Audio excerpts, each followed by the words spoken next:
What's up, guys? Good morning. Good morning. Good morning. Crazy.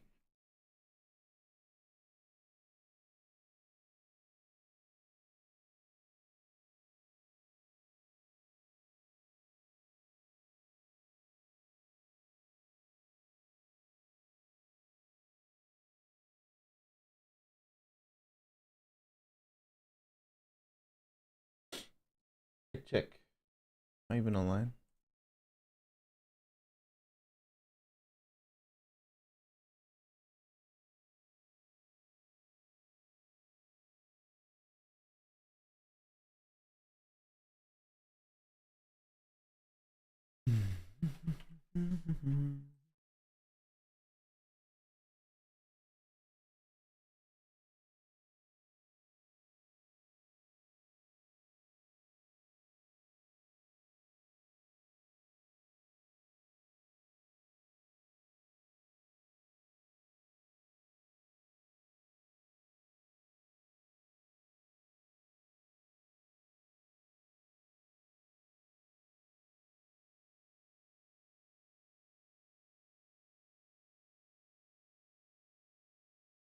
Hey, good morning, guys. Good morning. Good morning. There we go. I'm live. I'm stuck on this weird window saying that I need to still connect my streaming software. Jabba, what's going on? Bearish bull, what's up? What's up? Ify, hey. How do you pronounce your name? XV. I hope I'm saying that right. You're always here, so I appreciate the support. Free the fib. Hey, Maddie, how's it going? How are you? Doing well? I literally rolled out of bed 20 minutes ago. I had a late sleep last night. Usually I wake up at around 5 to 7 a.m. Don't know what happened. Alarm didn't go off. Boom, 7:40 a.m. So I've like scrambled around trying to figure out what's been going on. Then got caught in some Twitter rabbit hole around CZ apparently declining the deal with FTX. I don't even know what's going on anymore. XNP. So XP? XPI. Okay, got it. Um, only OGs will remember the Matty beanies. Nice. I just remembered it now. Yeah, I used to wear beanies because my hair used to be so bad in the morning. I'd just be like, boop, done. Free the fibs, keymaster as well. There you go. Awesome. All right, let me just quickly share this link on YouTube. So we get everyone, right? There's some pieces of news, guys, that you would like me to cover. There are a couple in my mind. We'll talk a little bit about what's been going down with the FTX stuff. And a couple of other NFT happenings or metaverse happenings that's come up on my radar. All right, here you go. Right. By the way, again, if you're new here, welcome. My name's Maddie. I have started to go live with YouTube and NFT content about once a day. So 8 a.m. mornings in Melbourne.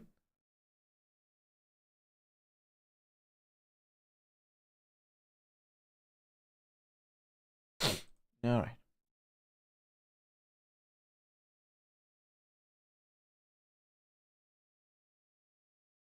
All right. I'm going to open a couple of things.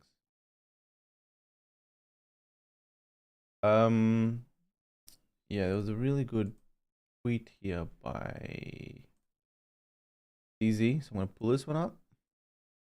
And then we're going to go through some NFT collections. I'm going to talk about art goblins for a little bit. The floor is freaking 3 ETH from 20. Like 2 days ago, it was 20 ETH. Insane to me. CoinGecko. We'll talk about the crypto market a little bit, and then there's this one other piece of news I think is super interesting. I'll show you guys once I pop it up. All right.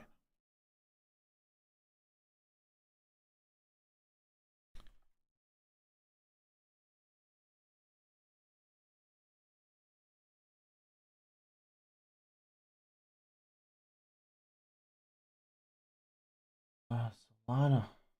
Yeah, Solana's getting wrecked, right? Another one to talk about.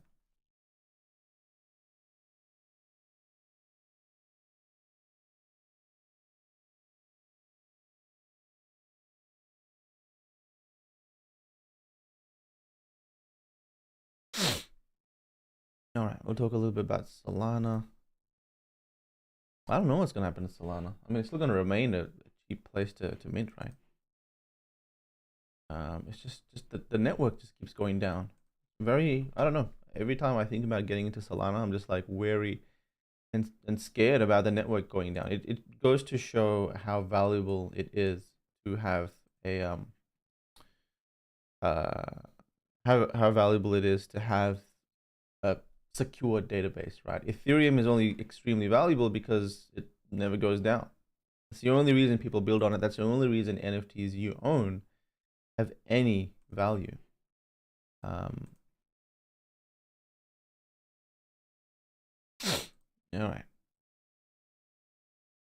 We can Forbes articles and their bloody paywalls. Every time I pull up an article, it says I have to log in. It's really annoying. Here we go. Maybe this one will work. There we go. All right. Let's go. Okay. Got a few windows up. We've got about 8:40 today. So we'll go over 5 minutes. Glad I never got into Solana so far. Yeah, Solana's always been on my radar, but just, I don't know, a bunch of stuff haven't really seemed stable. I feel like even as an ecosystem, a lot of the NFT, much of the NFT waves have happened on Ethereum. I just feel more stable on Ethereum. I don't know. I feel more secure that my NFTs exist on Ethereum. I wouldn't have my NFTs exist on any other chain. Can you review the companies filing NFT trademarks? Like, what is PayPal going to do? That's a good question. Yeah, I can pull some of those up. Can you review the company? Okay, let's read that one. Yo, Matty. This says Ishida. Yo, what's up? Solana was launched on FTX, so FTX may have a big reserve of Solana. What's your view on the Fabricant? It is the first 100% digital fashion house. They already have bought out 3 collections. I haven't taken a look. Futura Studio. Maybe we'll take a look. Maybe we'll take a look tomorrow. I'll dive in a little bit. But yeah, we can talk about NFT trademarks. So NFT trademarks. There's been some filings recently. So there's a lawyer on Twitter that consistently tweets about trademarks. And every time someone files a trademark, I think this lawyer sees it or something and he straight away tweets it. So let me try and open up his stuff. Web3 trademarks. What's his name? Mike on Judas. That's the guy. Talk about his stuff. Open their trademark. All right. Let me just get into some NFT news. We'll talk about this stuff later.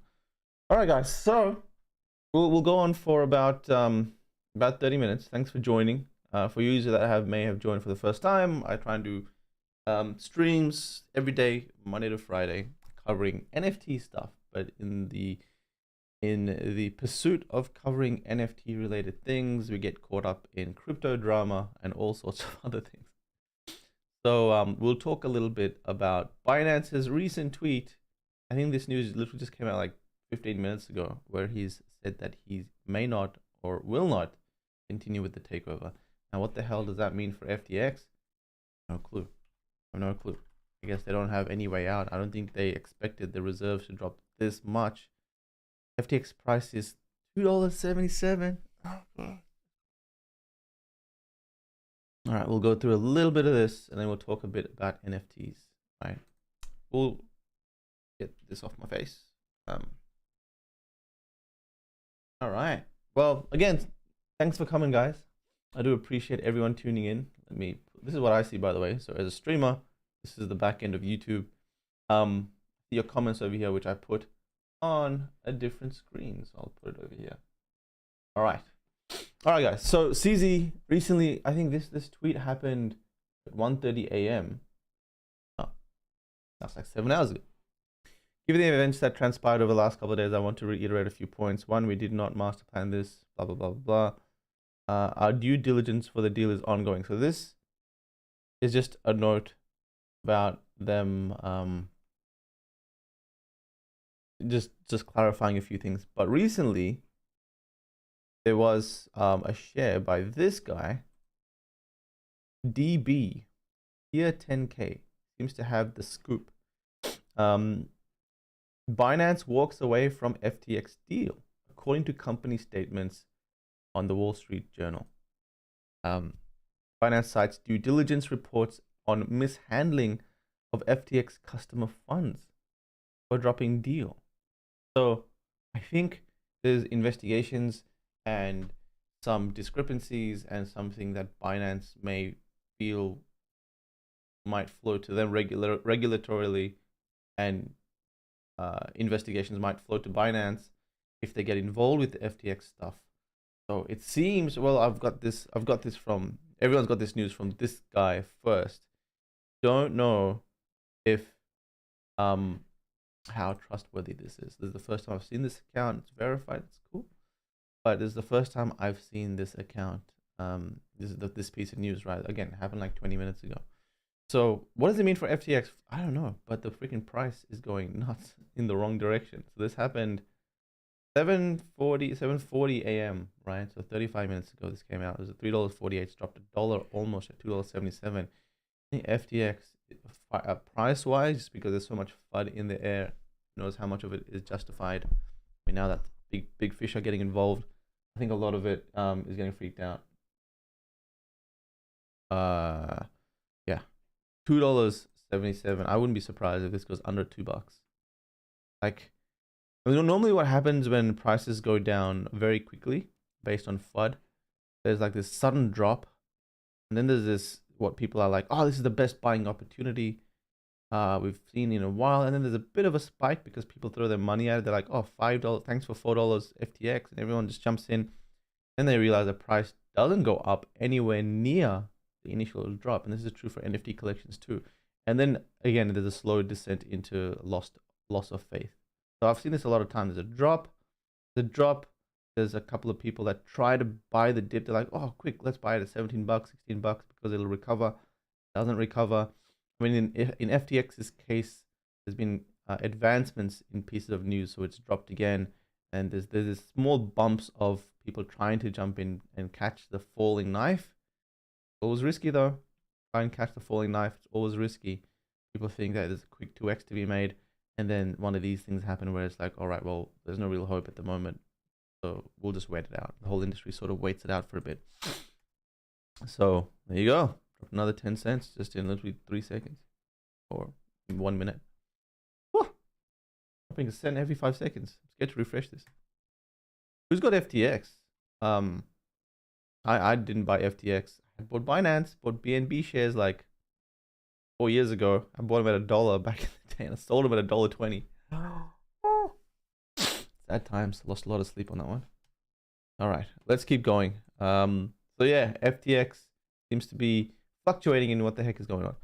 Top NFTs being sold on OpenSea. So this is in the last 24 hours. Let me see if 7 days changes.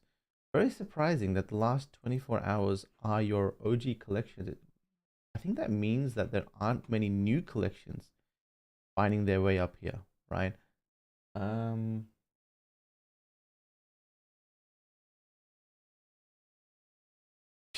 Also leverage shorting FTT. I don't know, anything can happen. Some other body can come and announce an acquisition or a merger or something, right? We don't know. Like, this is the bet you take on news, and news is always unknown. Held FTX from $2 to $5. At least I profited. Well done, Nick. Nice one. That was How long ago would that have been? So that was back when you could have bought it over here, right? So that was 2 years ago. That was 2 years ago. And then somewhere mid last year it went to $60 and it dropped to 30, and then again it's gone up to $70 and fluctuating around 23 around the bear market. So there was like these buying opportunities, right? You're trying to take a bet on exchanges or businesses before they become massive. And this is like sometimes when you're buying down here, you have no clue how big it's going to get. I remember buying Binance shares somewhere around $1.10 or something. I bought them at, and back then, the reason I bought them is because the champions of the crypto exchange world back then were Bitfinex. I don't know if you guys remember.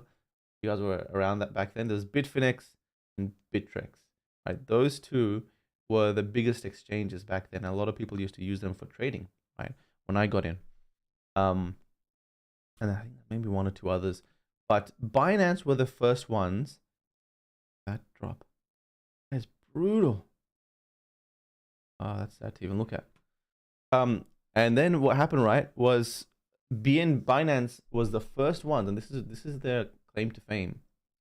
Binance were the first exchange to pay out Neo. Neo at the time was a blockchain in China. I don't know if you guys remember it. Neo or Ant shares used to be this blockchain where if you hold Neo tokens, you would get X amount of gas tokens. So they had two different tokens. Gas was their network token, and Neo was their blockchain token, like Ethereum. So they had two different tokens you could get. If you owned X amount of Neo, you would get X amount of gas, and gas had its own value. And gas went to like $80 at some point, and people were earning like $10,000 a month holding gas. And no exchanges, like if you would have had to get that, you would have had to download the Neo wallet, bought Neo, kept it there to claim the gas, right? And a lot of exchanges were keeping the gas. Binance were the first ones to say, if you hold Neo in our exchange, then we will pay you the gas that you get, the airdrop that you get. And everyone, because Neo went berserk, everyone flooded to Binance, and Binance suddenly onboarded like tens of thousands of customers that way. And then slowly people started to be like, wait a second, what is Binance? And looked at the exchange, and people were like, wait a second, we can invest in the exchange. For the first time, Binance or any exchange had their own token, and people started to invest in Binance token. It went from like $1 to $4, and then $4 to $8, and then people were like, oh crap, BNB is awesome. Then CZ started to become a personality to follow, and people started to buy because of CZ, and he was very vocal on social media about being like the most trusted exchange. And then slowly they started to add, this support, that support, and then a couple of other things that onboarded a lot of people to buy the token.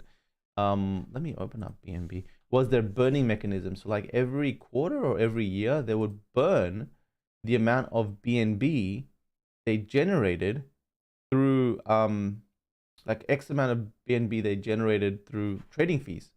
I don't know how much they would burn, but they would burn a lot, right? So if you look out here, every time there was a burn event, there would be a spike in, so it's not over here, it would have been pre-bull run, right? So every time there was a burning event, there would be a spike in volume, because people would anticipate the price going up, and it would drop, it would go up, drop. But over time, the supply of BNB reduced a lot. And at that point, they had onboarded so many users over 2 years. And then now, because they've just been making the right moves, and CZ has become a personality. I think CZ becoming a personality, and BNB token being the first token you can actually invest in terms of crypto exchanges. That's when like all of those events for those 2 to 3 years led to this. Like when the bull run came, Binance had become one of, if not the biggest exchanges. So a lot of really good business decisions over the 3 to 4 year period. So they've been around for 4 years. They've just done the right things to onboard customers, right? It makes you think like business growth is a lot about social, being active on social, a lot about making the right decisions. It's a lot about guerrilla social tactics as well. Like if there's events you can be part of to onboard masses and solve an immediate problem in the moment, then suddenly you'll onboard quite a lot of people. Then they went on to make their own chain, BNB BSC chain, and then they saw this sort of move, and then yeah, it just went again, just the right decisions, right? The right products, the right decisions, the right things that people want to be part of a token. So A little interesting history lesson for BNB. Question here, they say, when did I buy BNB? When did I first buy BNB? I bought it all the way back here. I bought BNB here. I bought it at $1. I bought it at $1.10. I saw it rise to about $2, and then it kept dropping. It kept dropping. I think it kept dropping to $1.10 or something. Back to $1.10 or $1.20. And then I sold it. I was like, oh, this is not going to go up. And then the moment I sold it, freaking sold it. So the time I sold it would have probably been like, why are they doing this? Why is it going from 20 cents to $1.30? The moment I sold it, like around here, it started to increase to like $2, $3, $4, and I was so pissed off. Like around here, I was like, this sucks. And then suddenly went to like $25, and I was like, man, I had 30,000 BNB, would have been a millionaire almost. Would have had like 700,000, 750,000 USD, which would have been $1 million in AUD at that point. And I had only put in 20K, and I had pretty much only 20K to my name back then. So that was like, shit, I could have been a millionaire. This bull run did piss me off for like a good year. I couldn't get over it because I actually had faith in BNB. I was like, nah, if any project's gonna do it, BNB's gonna do it. I had left my money in there for 30 days. And then it taught me a big lesson. It taught me one of these lessons. It taught me was that never put all your eggs in one basket. And maybe some people have made money that way, but like, all right, if I had faith in BNB and I had put the $20,000 to $30,000 in there, and then for whatever reason I had lost faith and I wanted to put my money elsewhere, then I should have at least left about $5,000 in there.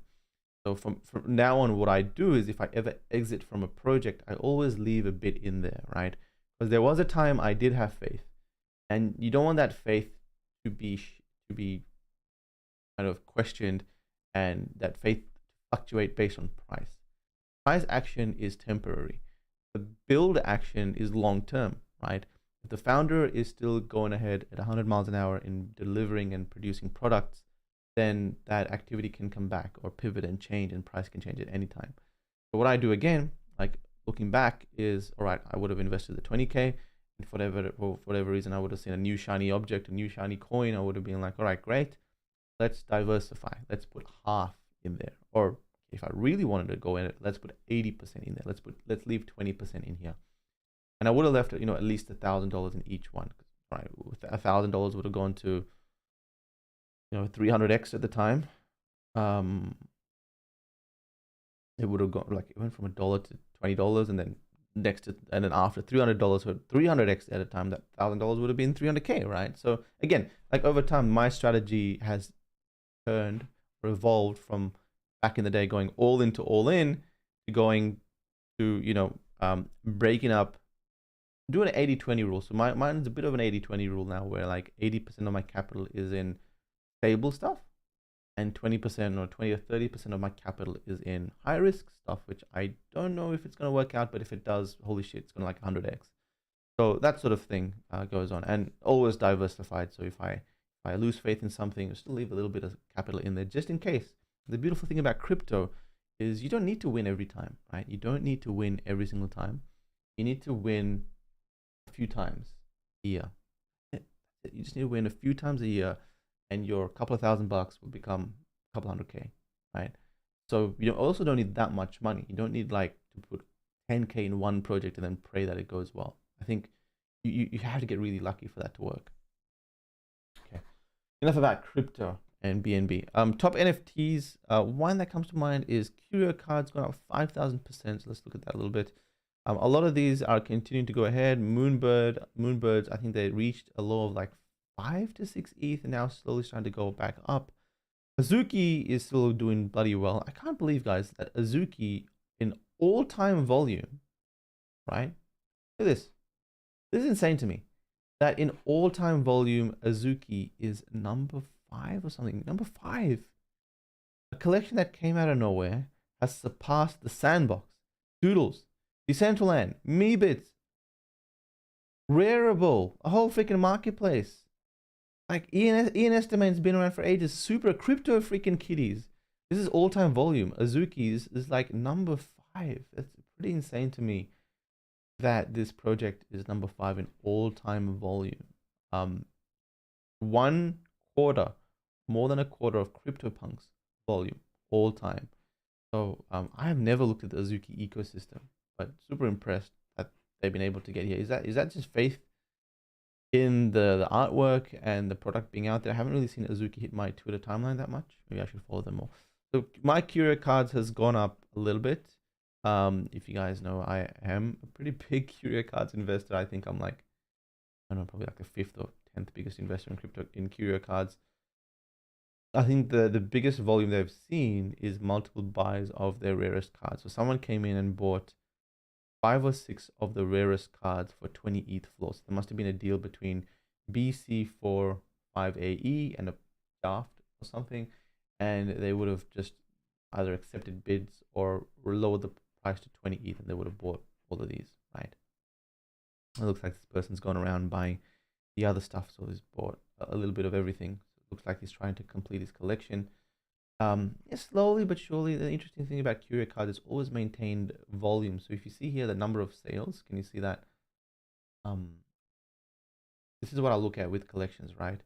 This number of sales metric, number of sales. As long as it's consistent, as long as it's like 5 to 20 sales every single day happening in the bear market or bull, and slowly but surely, these weak hands are moving to strong hands. Right, the bottom sellers, they're slowly getting eaten up, and eventually there's going to be a time where there's very little sellers and there's a lot more people that are here to hold it long term. That's when you see a boom. You see a boom. I don't know about this prediction over here. What's going on here? The prediction line. Number of sales 9. Oh, that's today's volume. Okay. I think a lot of that's based on this. So nothing that interesting, just slow. Looks like it's brought, because it's hit the top 10 charts on OpenSea. Looks like it's brought some interest to Curio cards. Curio cards being a collection that launched before CryptoPunks. I think that was the reason why they burst out open in among everything else, because there's a bunch of projects that launched pre-CryptoPunks, right? So yeah, I think I don't know what's gonna happen with crypto cards. I was actually super bullish. Now I'm just sort of waiting for accumulation. I haven't bought anything else. Curio cards. I don't know if it's gonna be the next massive boom when it comes to historical projects. But I do think if historical projects do, with history and with age in time, there's a select few projects that keep getting more popular, because they keep getting more historically significant. I think Curio card is one of them, but it hasn't really seen that big of a pop. It's seen a decent amount of pop. I mean, 38,000 volume is pretty big, Ethereum, but recently it's been pretty quiet, right? When is this? November 2nd, like a year, whole year. It's been pretty quiet. But yeah, I think if you're looking at Curio cards, this number 1 seems to be sought after, even though there's a big supply, because it's the first ever Curio card. Everyone goes after the apples. I've got about 30 of them. I'm waiting for them to go to about 4 to 8 ETH. I think there's like 5 or 6 before it goes to 4 ETH. But I would imagine even if these 5 or 6 get bought up, I would imagine it start to go. Some people will start to sell it around 3.5 ETH. So these ones I think is what like everyone's trying to collect, because they're sort of like the top card when it comes to Curio cards. Anyway, yeah, that spike of volume was really just that one person coming in and buying, 100 ETH worth. Pretty interesting, because you can buy 100 ETH worth of any project and suddenly it'll hit the top 10 collection. Moonbirds seem to be increasing again. I have no idea what's going on. One thing that's really annoying is this graph has disappeared off mobile. So it looks like it's working on desktop, but it's not working on mobile. Moonbirds has slowly been going down. Average price 8.5 and now average price 7.4.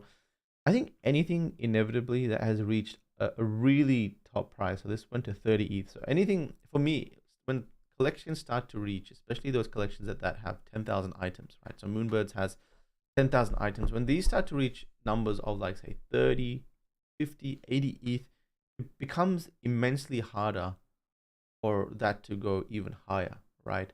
It's harder for something to go from 30 ETH to 100 ETH than it is for something to go from 1 ETH to 3 ETH, obviously. So when it starts to hit those numbers, I start to get a little bit more, don't really know if I should buy them. But now though, 6.95 ETH, quite interesting. Nebula. Yeah, no worries. A bit late, he says. I'll have to get up earlier. Is it a bit late? Sorry. Yeah, 8 a.m. Let's see. So with Moonbirds, anything has changed with Kevin Rose?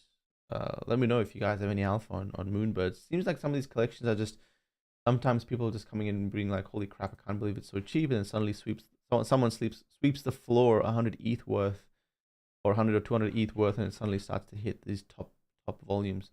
Chroma Squiggles slowly coming a little bit back down to 14.5 ETH. One thing I do want to go through is Art Gobblers. The Art Gobblers, guys, jeez, Art Gobblers has gotten wrecked. I don't know how many of you guys are following what's going on Art Gobblers. Where is Art Gobblers? Not even on the top charts. Wait, isn't it? Shouldn't it be on the top charts? It's done. How much has it done in 24 hours? It's done over 100 ETH, right? 147 ETH. Did they remove it from the top charts? No. Wait, did they remove it from OpenSea top charts? They couldn't have, right? They wouldn't have done that. This would have, in the last 24 hours, it should be over here somewhere. There it is. Okay. I thought they just strong-handed Art Gobblers for a second. Art Gobblers has gone down to 3.68 Ethereum. All the way up. It used to be 16 to 20. I think it reached a top of around 20 Ethereum. It released around 10 to 12 ETH. Always start to go up to 16 to 17 ETH before reveal. Art revealed, and then boom, start to go down since then. Now sitting at 3.8 ETH. I've heard a rumor that some of the Art Gobblers art has been inspired by some very shady stuff from Justin Rowland. What's his name? Guy from Rick and Morty, I forgot his name. But some of the art's been inspired by some very shady stuff, and so a lot of people are losing faith and dumping it. Either that, or it's just your usual buy and sell, panic sell sort of thing. The one thing is there's only 2,000 Art Gobblers, so the scarcity is much more than anything else. Now, how many collections? It's like 9 out of 10 collections see this boom and then FUD and then a dump. It's like, I reckon if, like at this stage, it's more beneficial to be a trader than it is to be a long-term investor. It's very difficult to be a long-term investor in the NFT world. Most of the time, you're just like trying to figure out what the heck's going to even survive 6 months, right? Art Gobblers, like if they're getting crapped on now, I don't think this is going to go much higher. Anyway, I could be wrong, but like if there's another collection that starts to take up attention, I can see this going to around 1.5 to 1 ETH, right? But again, the supply is very low, so if any interest comes back in, it could just pump again. Oh, ApeCoin could be the next 200x in a few years. Yeah, I am super bullish on ApeCoin. So this other piece of news I wanted to go through, guys. So reaching the 8:35 a.m. mark. So this time I did promise myself I'll end the stream, but we'll go on for another 5 minutes, right? VR headset that kills users if they die in game. So this guy here that was the ex-founder or the founder of Oculus, Palmer Luckey, how you say the name? A defense contractor who founded Anduril, who develops anti-drone technology for government, has created a VR headset. So this is the same guy that made Oculus, right? So he's created a VR headset with explosive charges attached to kill the player if they die in a video game. So inspired by Sword Art Online. So if you haven't seen Sword Art Online, I would recommend you guys watch it. It's a pretty cool anime. Sword Art Online. I'm like, this anime really stuck with me for a very long time. It was super cool, right? I'm a bit of a nerd when it comes to, I'm a bit of a dweeb when it comes to the old classic anime. So a Sword Art Online was a concept where this guy over here, I forgot his name, was it Kirito? Was that his name? What was his name? But he would go into this virtual, he'd put VR glasses on, and then he'd be transported into this virtual world, which had its own quests, its own journeys. He'd find other friends that were part of that.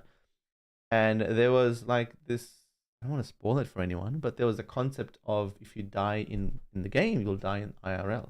So there was some really interesting VR or metaverse concepts explored with Sword Art Online. And I think this reality is super cool for some people, like putting on VR glasses and now existing almost wholly in the digital world. You can feel and sense things, you can make friends, you can find love, you can ride dragons around, and that becomes your real world as opposed to the actual real world. I think a lot of people are trying to make that a reality, I think, right? So a lot of people want to go to a fantasy world because you're sort of living two lives. If you kind of stuff up over here, well, then you can sort of jump back into the IRL. Now, yeah, this guy has made a VR headset that connects to you where if that explosive charge, that's insane. So this guy has written in his blog. Where's his blog? Open up his blog. Anyway, I think this is it here.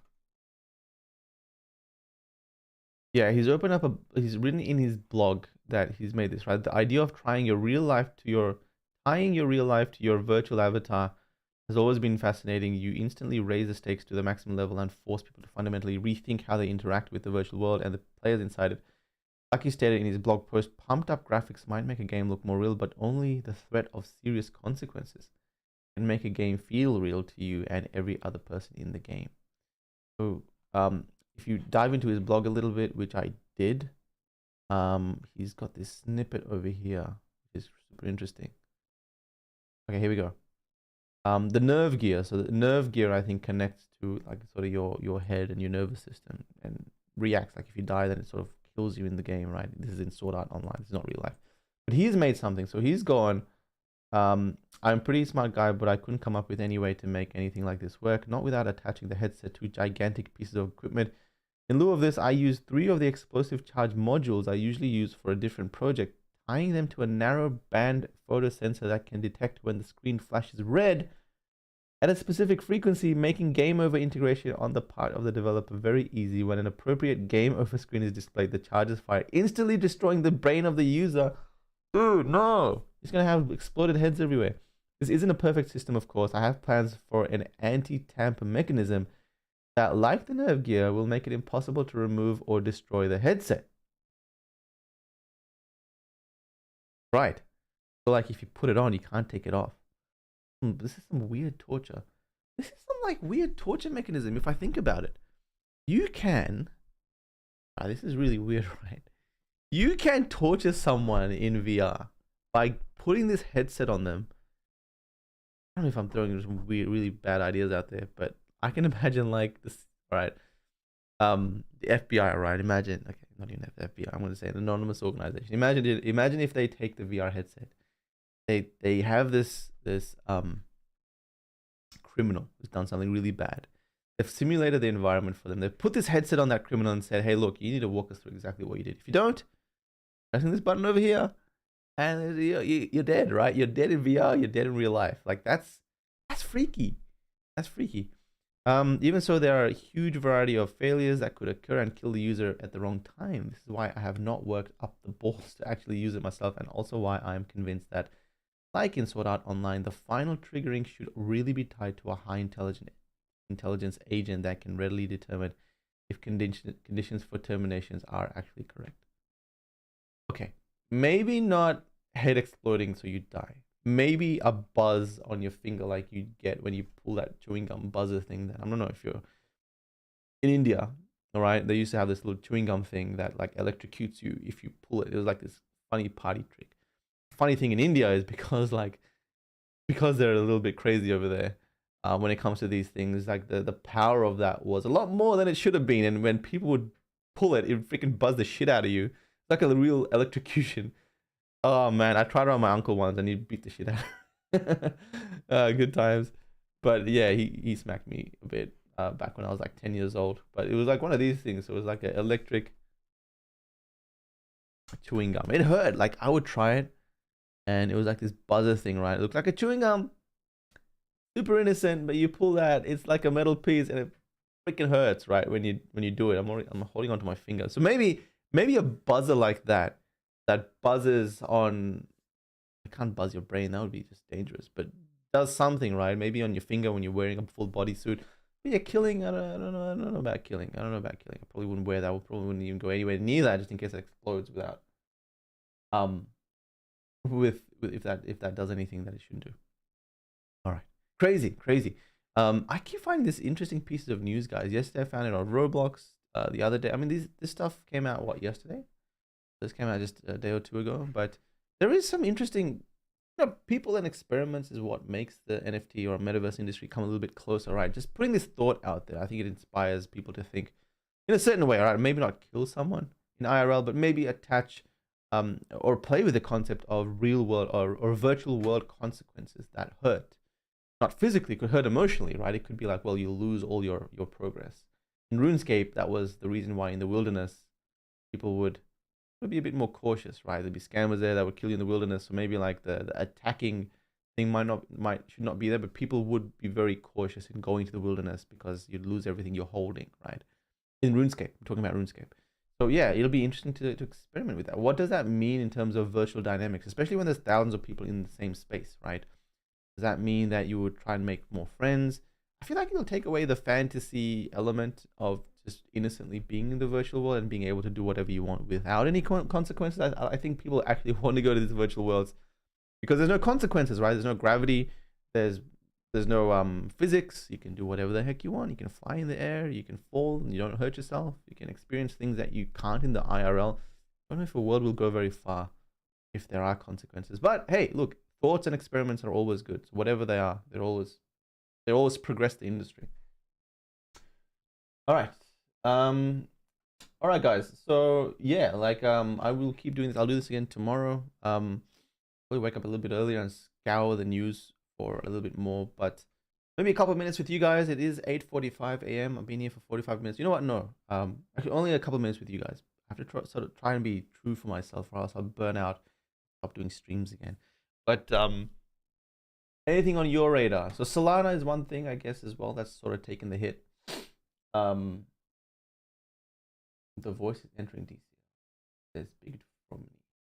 Did you stream this in DCL? If you did, that's pretty cool. Yeah, Solana, very quickly, it seems like there is a connection between Solana and FTX. I think FTX launched Solana, so there is that. Solana staked Sol tokens falter as Solana traders stakers rush for exit. So it looks like people are staking Solana maybe on FTX and are running to sell it rather than stake it rather than stake it on FTX. So this has dropped 50%. Solana has dropped 50 freaking percent. If there's any buying opportunity, I think it could be Solana because, well, at the end of the day, Solana might take a hit because FTX was the one to launch them, but at the end of the day, like Solana as an ecosystem, I don't think that'll affect people launching NFTs on Solana that much. Maybe because of this price drop, maybe. But I can see Solana still being like a gasless or a free place and to transact, and some projects launching there, etc. So maybe, just maybe, this could be a buying opportunity somewhere around this total. It might dip more, right? It might go to like $4. Who knows? Maybe Solana will do something weird. But like projects that are affected or caught up in other projects going down, but these projects fundamentally are unaffected, like they will continue to go on. Those ones are interesting to look at when it comes to bouncing back. Yeah, quite interesting. Are you involved with Sandbox at all? Asks A. Nebula says he's got to go. No worries, man. I'll catch you tomorrow. FTX launched Solana. Yeah, they did, right? Will you be buying ETH or BTC in this dump? No, I won't. I have already passed my quota of how much capital I should be putting in crypto. I think like if I put any more here, I start to hit into my sort of emergency reserves, right? I have emergency reserves here in the IRL where things go really bad. I don't know, there's an earthquake or something. Will I have some capital in gold and in cash or something to make sure that I am safe? But I don't want to do anything else in the crypto space. I'm just going to hold on my current assets, my current crypto. I have quite a lot of money already in Ethereum and Bitcoin, so just riding it out. I don't know. I don't think I will buy more Ethereum. I might No, I don't think I'll buy more Ethereum. I'll just look at the whole ecosystem and let things be. But maybe a good buying opportunity, $1,000 Ethereum. If anything, I think if the bull run comes back, I think Ethereum, I honestly think Ethereum is going to take over Bitcoin. I think Ethereum has just become so integral to this whole ecosystem, from BNB being in ERC20, from USDC, from USDT. Look at this, like the top almost 20 are the Ethereum ecosystem, right? Wrapped Bitcoin. This is on Ethereum. Uniswap on Ethereum. You've got, I think, Shiba Inu. I'm not sure if they're their own thing or if that's an ERC20. DAI, that's on Ethereum. Polygon, that's on Ethereum. Dogecoin's an ERC20 on Ethereum. They're really starting to become like a pretty massive infrastructure when it comes to the rest of the ecosystem. And Bitcoin doesn't really make sense for VCs, because for venture capital or for funds that want to make money, when they start to investigate Bitcoin, intrinsically it doesn't really power anything that has been adopted to the scale of Ethereum, right? Fundamentally, it stands for something super important. And when it comes to another cash reserve that you can keep your capital in and not worry about it being shut down. But Ethereum, in terms of infrastructure, and a lot of VCs and a lot of big money invest in infrastructure. So like infrastructure is Microsoft's. They're the ones that Google, right? These are the things, the Amazons. They're like the marketplaces. They're like the cloud, the blockchains that will power the rest of the industry. Ethereum is honestly becoming super powerful, and especially with the burn, the staking from proof of stake, like so much supply has now been locked up. I think that if there ever is a massive bull run again, I think there's potential for Ethereum to flip Bitcoin when it comes to market cap, right? When it comes to market cap. Oh shit! So Solana has $330 million worth to be unlocked tomorrow, and hit the markets as YD. Interesting. That's gonna take a hit, right? It's gonna take a bit of a hit. Dodge is not ERC20. Dodge is its own blockchain. Okay, my bad. Its own blockchain. Obviously not a Dodge fanboy. I should be though. Are you involved with Sandbox at all? No, I mean, my company Medikey has a big land there, so we got like 576 plots of land in the Sandbox. Maybe helping some larger brands acquire some land there, so we're helping. We're doing some services to do that. Sebastian, good friend of mine. So Sebastian's been around for 4 years, so we've connected. He's an investor into Medikey. Yatsu from Animoca, also a good friend. Also an investor in the Medikey. Got up with Yat a couple of times in the past. So I have deep links with the founders of the Sandbox at any time. Like I got Seb on WhatsApp and Yat Twitter DM. I'll probably get him on WhatsApp too. So we communicate here and there if there's some partnership deals that can be looked at. Yat's also an investor in my fund, so B3V Ventures. So there's a lot of crossovers with our movements. Really see what they're doing and like how they're building their project. We will be developing a lot of stuff in the Sandbox on behalf of the Medikey, just waiting for them to release so it's public, so we can test it out and see if it's cool and ready enough for us to build. But we have 500 freaking lands. Do something in the Sandbox. We're super excited to do something. We might be hiring a Sandbox building team. So if you guys know anyone that is a very good Sandbox builder, or you are yourself, like we are down to almost employ you. We need to build out a Sandbox building team to about 3 to 5 people. We've got a very good DCL building team. Like we are very capable of building Decentraland activations and modeling and the Unity development. Like they're the same people that are going on to build our New Ganymede virtual world. So there's a crossover between the Mattyverse strategy team and the New Ganymede gaming team. But Sandbox is a different beast, right? The voxel building, that's different. There's a different skill set. So if you know anyone, hit us up. Like we will hire like another 3 to 5 in the Sandbox realm. All right, guys, it's been good. I've gone for 50 minutes. I've totally gone over my quota. That's a lesson for me to wake up a bit earlier. But hey, it's been fun.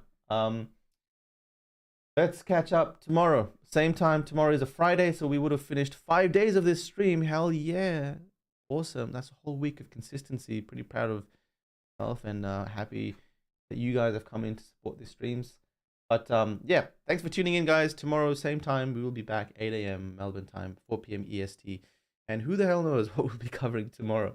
But it's been fun. Thanks for everyone tuning in and supporting and coming in regularly. If you know anyone that might be interested in content around the NFT stuff, tag them or link them in these streams. Tell them about it to tune in, right? If you learned anything, if you think I could do things better, I'm always down for criticism, no matter how bad or how much it'll hurt my heart to hear it.